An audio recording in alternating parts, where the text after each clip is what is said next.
ఒక్క ఖమ్మం జిల్లా పోయి నరికితివి 17,500 రూపాయలు ఇస్తున్నా అంటివి. ఒక్కల ఖాతాలో పడ్డాయా చూపెడతావా? సిగ్గు లేకుండా ఇన్ని అబద్ధాలు చెప్పి 1,00,000 కోట్లు అప్పు చేసి మళ్ళా తప్పుడు కూతలు. అందుకే నేను అనేది రాష్ట్ర సంపద పెంచే తెలివి లేని తెలివి తక్కువ సన్నాసులు దద్దమ్మలు మాత్రమే ఈ చెత్త మాటలు మాట్లాడతారు. ఎందుకంటే 27.8% ఉన్న డెట్ GSDP రేషియో ఉన్న తెలంగాణను దూషిస్తే 100 పైచిలకు శాతం డెట్ GDP రేషియో ఉంటుందండి అమెరికాది. జపాన్ది 200% ఉంటుంది. మరి వాళ్ళు తెలివి తక్కువలా? మనకు వాళ్ళకంటే ఎక్కువ తెలివి ఉందా?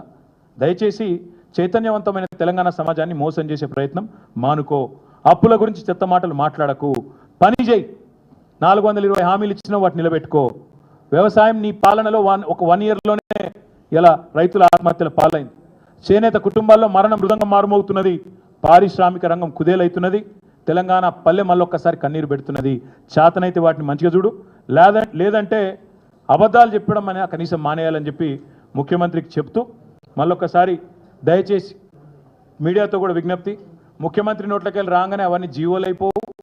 ఈయననే చెప్పిండు ఒకసారి ఏదో మీటింగ్లో, నా నోట్లకెళ్ళి ఒక మాట వచ్చిందంటే జీవో అన్నాడు. జీవోనా మన ఇంతవరకు అది కాని కూడా కాలే. ఆయన నోట్లకెళ్ళి రాగానే అవేం వేదాలు కావు, అవేం శిలా శాసనాలు కావు, ఆయన ఏం శివగామి కాదు. కాబట్టి మీరు కూడా జర ఫ్యాక్ట్ చెక్ చేయండి.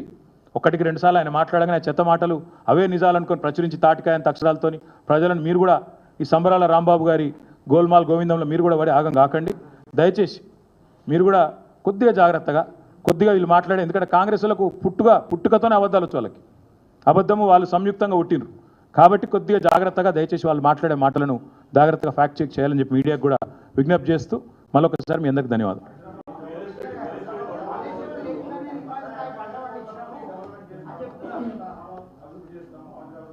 ఉన్నది జడగొట్టకపోతే చాలు, ఉన్నది నాశనం చేసి ఉన్నాయన్ని గులగొట్టి హైదరాబాద్లో ఇవాళ రెవెన్యూ దివాలా తీసి ఫ్రీ వాటర్ ఇచ్చినాం మేము 20,000 లీటర్ల దాకా, దాన్ని నాశనం చేసిండు. ఒక్కటి చెప్పండి హైదరాబాద్లో నేను చేసిన పని ఒక్క ఇటుకెక్కనైనా వేర్చిండా? ఇప్పుడు మేము కట్టిన డబుల్ బెడ్రూమ్ ఇల్లు, మేము ఇచ్చిన ఉద్యోగాలకు ఈయన పత్రాలు ఇస్తాడు, మేము తెచ్చిన కంపెనీలకు కటింగ్లు చేస్తాడు, రిబ్బన్ కటింగ్లు. 1 ఇయర్లో ఏం చేసిన కొత్త పని ఒకటి చెప్పండి నాకు, హైదరాబాద్లో కానీ బయట కానీ ఎక్కడ? ఒక్కరు అడగండి బ్రదర్. దేని స్పందన? మరి 2014 ముందు కాంగ్రెస్ అనే దరిద్రం ఉండే కదా, శనేశ్వరం ఉండే కదా, అప్పుడు ఎందుకు వండలే? కాళేశ్వరం లేకుండా వండే మాట వాస్తవం అయితే 2014 ముందు ఈ పీకుడు గాలందరూ ఎక్కడ పోయినరు? అప్పుడు ఎందుకు లేవు పంటలు? అప్పుడు ఏడదచ్చిరు మరి? అప్పుడు ఉండేగా శ్రీపాద ఎల్లంపల్లి, అప్పుడు కూడా ఉండేగా. మరి అప్పుడు ఎందుకు వండలే పంటలు? కాదు, అప్పుడు ఎందుకు వండలే? మరి దీనికి సమాధానం చెప్తాడా ముఖ్యమంత్రి? అంటే మాట్లాడడం ఏదైనా మాట్లాడచ్చు బ్రదర్, నోరు ఉంది కదా, రాష్ట్రీయ మీడియా ఉంది కదా, మేనేజ్మెంట్ చేస్తున్నాం కదా, ఏదైనా మాట్లాడచ్చు. కానీ వాస్తవం ఏంది?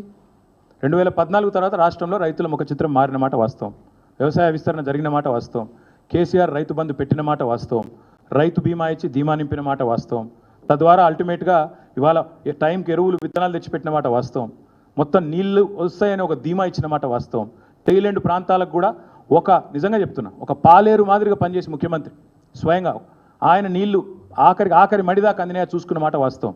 అందుకే ఇలా పంటల విస్తరణ పెరిగింది. వీళ్ళు నేను ఒక మాట అంటున్నా,